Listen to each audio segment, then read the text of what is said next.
Hey everyone, welcome to Moving Matt. We do vlogs, travel, and some camera stuff. And today I'm going to give you a brief preview of the new Luminar AI. So I'm going to take you through a few of the pictures that I've done already, give you my thoughts about it, and show you some of the few things that are new. So at first here, I have some pictures that I've already been working on, and I'll take you through some of those while talking about some of the things that I see as a big improvement in Luminar AI versus Luminar 4. One thing I saw right off the bat is how much faster this is to be able to do pretty much everything in it.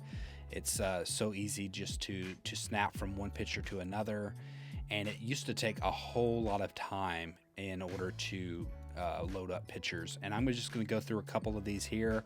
I'm going to show you some quick examples. Some I used templates on, and some I just went completely from scratch. So this picture was a very easy edit. I actually was able just to apply a template that they have here called Nighttime Creatures, which is kind of funny because it's during the daytime, but I liked the orange haze that it gave it over here and kind of the split tone look. As well as it added a lot of details to the horse and gave structure down here, but it kept the nice bouquet that I had going on in the background. Pretty much all these pictures, I've been doing this Luminar thing, the Luminar AI on this new one, maybe an hour and a half, and a lot of it's just been playing around just to see what's new about this program. And I haven't really done a lot of work with this, and I think that that's a big thing about Luminar AI is that you don't want to have to do a lot of work. A quick example of trying to do the sky replacement here and it really not working is right here with this horse. Since the horse was white, it matched in with the sky that I kind of had blown out. Obviously, it was kind of terribly blown out, and the sky replacement is not perfect, and it shouldn't be perfect, but it is amazing what it can do. And also, if I wanted to work on this a little bit more, I could have probably masked things out. But like I said, I've only had a little bit of time with this, so this is mostly just a first impressions of what Luminar AI has to offer. This is an example where the AI sky replacement to me works pretty much as flawless as I would want it to. You might can see something around like the tree limbs right here, but I don't think if I didn't point it out that most people would really know. So I could probably again go in there and fix it a little bit more if I wanted to. But I like how even right here in the water, it looks like it's reflecting the sky that I replaced everything with, which is pretty incredible. But you can see here is the before and the after. I really like this picture. I thought it was pretty cool. Another thing that Luminar AI does excellent is erasing things like this over here. I didn't really know what this was. I didn't know if it was some foam over from the water on the shore, but whatever it was catching my eye and taking me away from the rest of the scene. So I just deleted it, and it was good to go. It was a pretty good delete, and it was pretty easy and straightforward. Right here is another example where I think the sky replacement worked really well. I did use a template on this one, and then I obviously dialed it back a little bit. This was called Textured Noir, and this kind of gave like a filmic look. You can see right here where it looks like the film has messed up. This was a tour of Jack Daniel's that I did, and eventually I need to actually make a video about when we toured Jack Daniel's. But I really like this picture. I think it looks really cool, and it works for what it did. And then this is actually a different sky as well. So let me go to the before and after. So this is before, and here is after.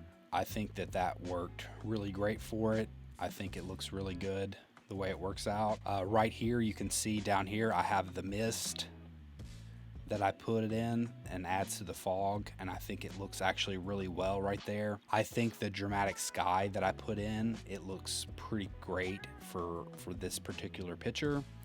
And I think it looks fairly natural as well. So I was really happy with the way this particular one turned out. But again, this was not much time spent. I've probably been messing around with Luminar at 2 hours the max, and most of the time it's been just saying, "No, look what this is doing. Look what this is doing," and trying to see what's new about it. But I mean, this picture maybe took me 10 minutes tops to get here. And to me, that's the cool thing about Luminar is how fast it is to get something unique because if I was to do this on Lightroom or Photoshop, yeah, I could make it happen. But I mean, this would more than likely, I would never even think to do this. I wouldn't have this template and say, oh wow, that looks cool. Of course, I kind of knew a little bit because I was like, oh, this looks old. I want to kind of make this look old. So I was looking in the templates for something like this a little bit. But when this clicked, it just worked perfectly. And that's what I think is so great about Luminar, is it really speeds up things and it allows you to create a lot in a little bit of time. So moving right along here, so I really like this picture from Vietnam. Some of these pictures were taken literally right after I got my camera, or my first real camera, and so I'm pretty proud to actually see that I was able to capture some things. And one of the things I think is great about editing in general is you can go back and breathe life into a picture. Maybe you didn't 100% know what you were doing, but you might have captured something in a unique place, and you can go in and edit and kind of bring out the life of what you did. As you can tell, some of this was a dark shot. It wasn't on the best low light camera, but it kind of adds a little bit of a grainy look, and I don't actually mind the noise here. But here's a quick before and after, and this is another one. I used a template to start off with, and then I added my own little touches to it. But here you can see the before and after. Let me go to it. So this is the before. Now here's the after. Just added a lot of orange. I made the color pop. You can see from the details in the sky here. No change of sky, but kind of brought a little bit more of a purple tint out of the sky that was already kind of there, but just kind of deepened it. You can see from the sky a lot of the reflections going on. Got a little bit of that teal and orange going on, mostly just the orange. I love this picture.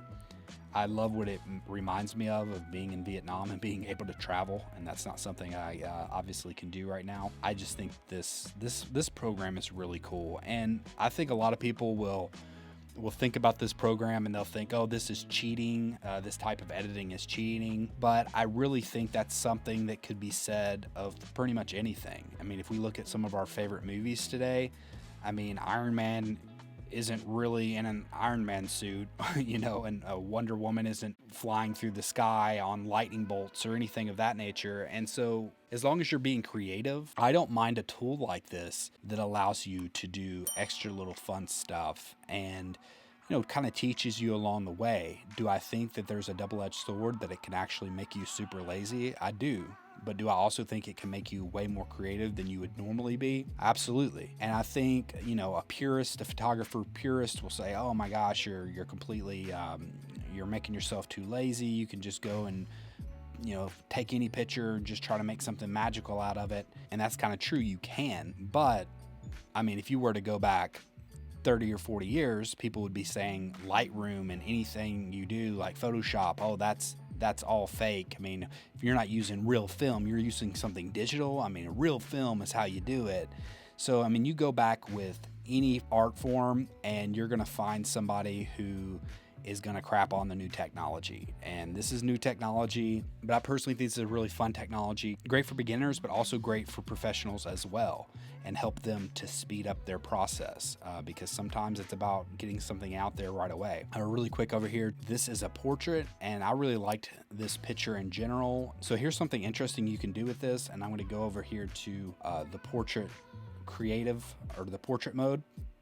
And these are new. You have the skin, body AI, and things like that. And on the face, one thing that's really cool is being able to switch out the eye color. So yeah, if I want to make his eyes blue, there you go. That's pretty crazy. But you obviously can bring it down a notch, make it just a little bit here. I mean, it doesn't completely look natural, but it looks pretty cool. There's just a lot of little things you can do with it.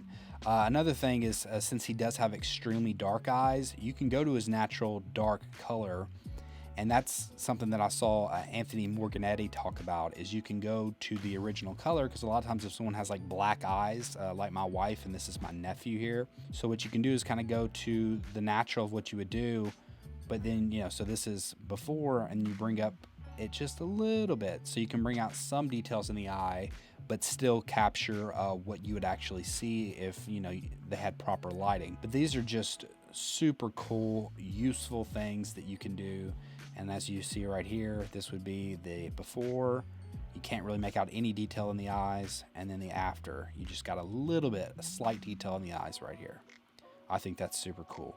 I'm going to show you guys one more quick one. I really liked the way that I was able to apply some of the actual background effects. Here, another new thing that you can do in Luminar AI is you can go and actually, if you go to creative, you can add objects.